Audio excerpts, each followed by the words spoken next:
Brusco abbassamento delle temperature un po' ovunque oggi in Calabria, con il termometro che è sceso sui 13 gradi. Pioggia e vento stanno caratterizzando la nostra regione e addirittura sopra i 1400 metri c'è il rischio neve. Anche per domani, quando è previsto l'arrivo del Papa, il meteo non prevede niente di buono, con pioggia al mattino su tutta la regione.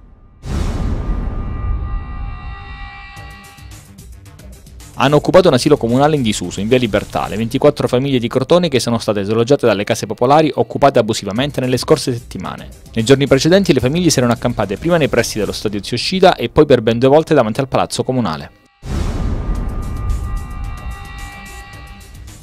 Si è celebrata questa mattina a Catanzaro alle 9:30 la Santa Messa per l'inaugurazione dell'anno scolastico. La funzione è stata presieduta dall'arcivescovo di Catanzaro Squillace, Monsignor Vincenzo Bertolone. L'inaugurazione quest'anno si è svolta sul tema del 150° anniversario dell'Unità d'Italia.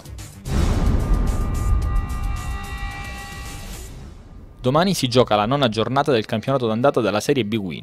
Alle 15 il Crotone farà visita al Modena. Le due squadre sono appaiate a quota 5 punti in classifica e sono decise a dare una scossa al proprio cammino in campionato. Alle 20:45 posticipo allo Stadio Granillo, tra la Regina e il Bari. Gli Amaranto di Breda, furiosi dopo il rigore subito al 94esimo nella sfida di Ascoli, proveranno a portar via l'intera posta in palio.